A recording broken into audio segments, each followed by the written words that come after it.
Hello students, once again I Hemant welcome you at Hemdisha English classes. I am summarizing the poem Keeping Quiet from Flamingo 12th class, poem number 3, and the poet is Pablo Neruda. First of all, I would like to introduce you this poem. The introduction is that the poet talks about the necessity of quiet introspection as it can develop a feeling of mutual understandings among human beings. Now, summary in English, after that in Hindi. An exotic movement in the poem Pablo Neruda desires a different, unique, and exotic movement. The poet suggests us to count up to 12 and keep silent to make this exotic movement where there would be no rush and no noise. What is the extraordinary peace? The poet states that all the people of the world will be together in this moment of extraordinary peace instead of an inaction and various noises of actions. It would be a unique productive movement in the middle of which fishermen would not hit the whales and the salt collector would have time to relieve his injured hands. Clean himself, Pablo Neruda suggests the creator of the war who cleans himself and wash ill against his brothers. The poet simultaneously imagines war soldiers sitting in shady places in peace. Though this silent movement, the poet wants a movement full of peace that avoids the worst artificial environment. Inaction means death. Finally, the poet also states that this external moment of silence and calm is completely different from the rest and the silence that is caused by lethargy. He does not want any such moment due to lethargy.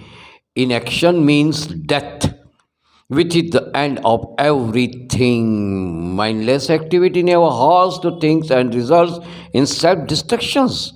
Peaceful moment of silence means this is the way the poet wants peaceful moment of silence where all unwanted words would be stopped. Enemies would race together in a shady place like their brothers. All tireless busy workers can take rest and respite for next work. Conclusion is that this poem tells us about the big impact of silence and self introspection in making this world a better place. So, student, you might have listened the summary of Keeping Quiet from Flamingo 12th class poem, poem number 3, written by Pablo Neruda. Before going through this summary, as usual, I request and again I am requesting you to open your book, keep writing, reading your poem line by line and try to understand. So you will be able to understand very nicely the summary, and it is not only a summary, you will understand entire lesson. So please don't forget to subscribe, like and share my channel. Get good marks, go thoroughly, and try to achieve the highest mark in the next coming examinations. Now I am turning my views regarding summary. Now I am going to explain in Hindi. विद्यार्थियों, आपका स्वागत है हेमदिशा English classes में। मैं हेमंत आपका स्वागत करता हूं। मैं आज आपको कीपिंग क्वाइट फ्लेमिंगो जो पार्ट 12वीं का है उसके तीसरे नंबर की कविता कीपिंग क्वाइट आपको पढ़ाने जा रहा हूं। पैब्लो नेरुडा के द्वारा लिखी हुई। इसका परिचय मैं आपको बताता हूं। कवि शांत आत्मनिरीक्षण की आवश्यकता के बारे में बात करता है क्योंकि वो मानव के बीच आपसी समझ की भावना विकसित कर सकता है। आइए समरी बताता हूँ। मैं समरी बताने से पहले, जैसा कि आपको मालूम है, मैं पहले रिक्वेस्ट करूँगा आपसे कि मेरे चैनल को सब्सक्राइब कीजिए, लाइक कीजिए, शेयर कीजिए, बिल्कुल मत भूलिएगा, भागीदारी कीजिएगा, शेयर करके अपने और मित्रों को भी इसमें सम्मिलित कीजिए जिससे उनको भी फ़ायदा मिल सके। आइए मैं पढ़ता हूँ इसकी समरी कीपिंग क्वाइट की। Lesson number 3 keeping quiet, poetry section में से है poem number 3 keeping quiet by Pablo Neruda.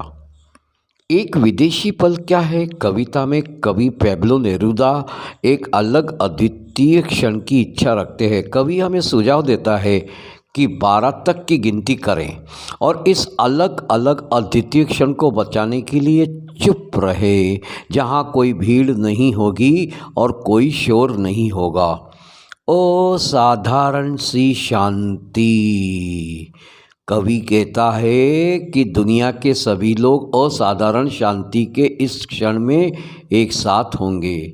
निष्क्रियता और कार्यों के विभिन्न शोरों के बजाय वह एक अनूठा उत्पादक क्षण होगा जिसके बीच में मछुआरे बटुओं को नहीं मारेंगे और नमक इकट्ठा करने वाले के आसपास अपने घायल हाथों को राहत देने का समय होगा।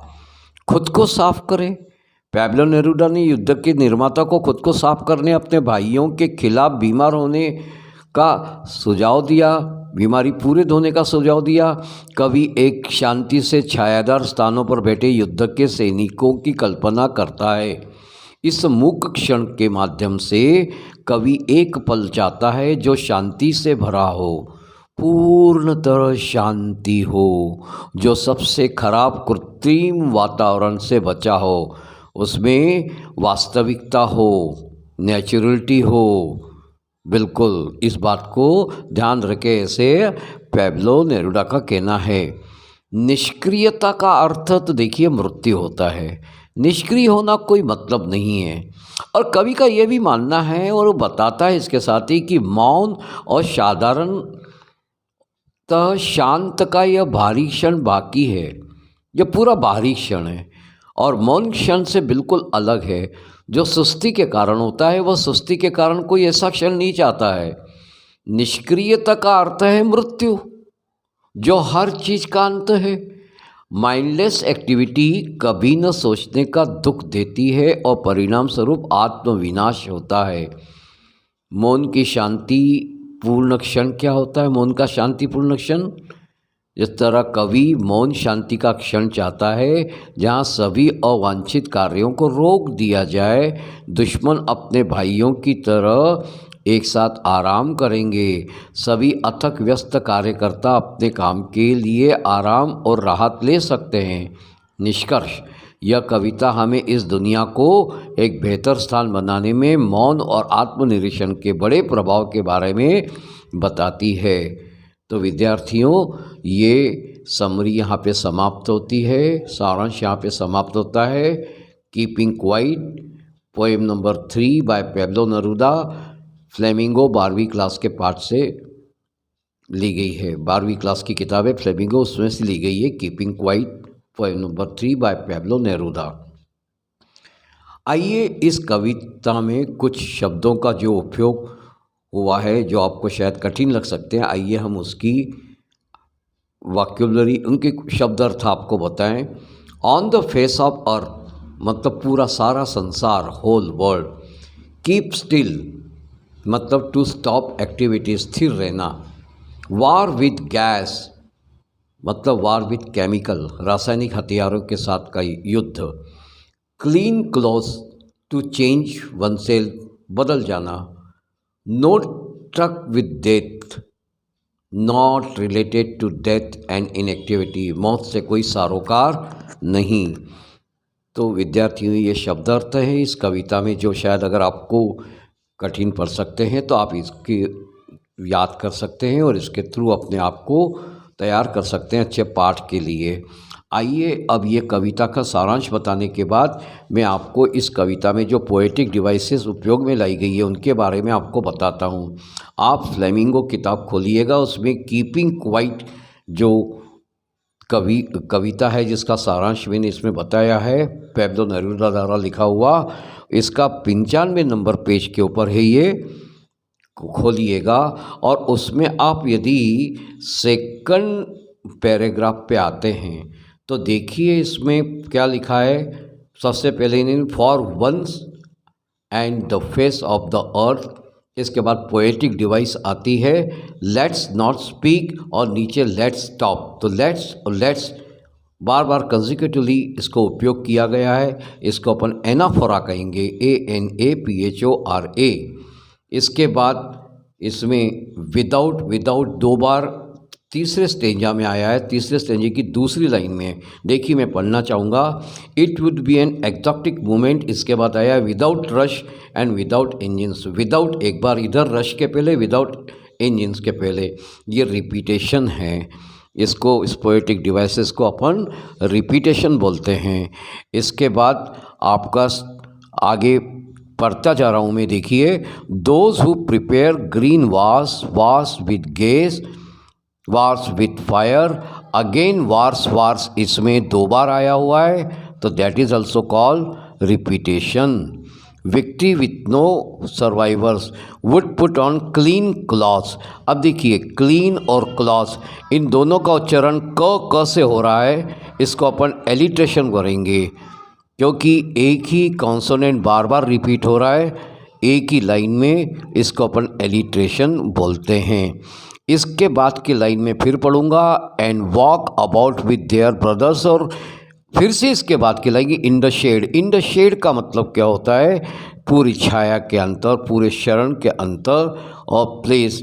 तो ये इसकी उपमा दी गई है, इसका कंपैरिजन किया गया है छाया मतलब प्रोटेक्शन के साथ। यह कंपेयर किया जाता है उसको, डिवाइस को अपन इन द शेड, ये कंपेयर की गई है प्रोटेक्शन के साथ। तो इसको अपन क्या कहेंगे? मेटाफोर। पूरी तरह से ये इनडायरेक्टली कहा गया है।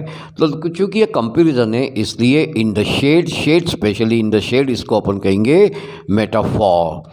इसके बाद फिर से अगले स्टेंजा में, I want no truck with death if we were not so single minded. Again देखिए, वी और वर, अगेन दो बार WW आया हुआ है। इसको भी अपन एलिट्रेशन कहेंगे। तो ये विद्यार्थियों पोएटिक डिवाइस है। इस पोएटिक डिवाइस के अनुसार आप अपने आप की स्टडी अच्छी कर सकते हैं। और मैं समझता हूँ कविता आपको अच्छी तरह से समझ में आ गई होगी। इसकी स्टडी करने के बाद आप अव्वल नंबर से बिल्कुल अपनी तैयारी कर सकते हैं। अव्वल नंबर से पास होने के लिए कोई दिक्कत आपको किसी प्रकार की आएगी नहीं और आप अपनी तैयारी बदस्तूर जारी रखिएगा। इसके पहले मैं गुजारिश करूँगा, जो कि हमेशा आप सुनते हैं, मैं इसलिए कहता हूँ कि आपके और सहपाठियों को भी फ़ायदा हो पाए, तो शेयर कीजिएगा मेरी इस बताई हुई कविता को इस चैनल के द्वारा, हेमदिशा इंग्लिश क्लासेस के द्वारा। लाइक कीजिए, सब्सक्राइब कीजिएगा। आपको आने वाली कविताओं के नोटिफिकेशंस, आपको आने वाले पाठ के नोटिफिकेशन, और मैं कुछ और मोटिवेशनल स्पीच डालूंगा उसके नोटिफिकेशन आपको समय पे मिलते रहेंगे और आप लोगों को इसमें फ़ायदा होता रहेगा। आप लोग खुश रहिए, आनंदित रहिए, मस्त रहिए। कविता, पाठ, सारी चीज़ें पढ़ के अपने आप को इतना अच्छा उन्नत रूप से तैयार कीजिएगा कि आपको परीक्षा में अच्छे नंबर लाने से कोई रुकावट पैदा नहीं हो। इसलिए मैं इन्हीं ब्लेसिंग्स के साथ विदा चाहूँगा। खुश रहिए, मस्त रहिए। Jai Hind, Jai Bharat. Hello students, once again I Hemant welcome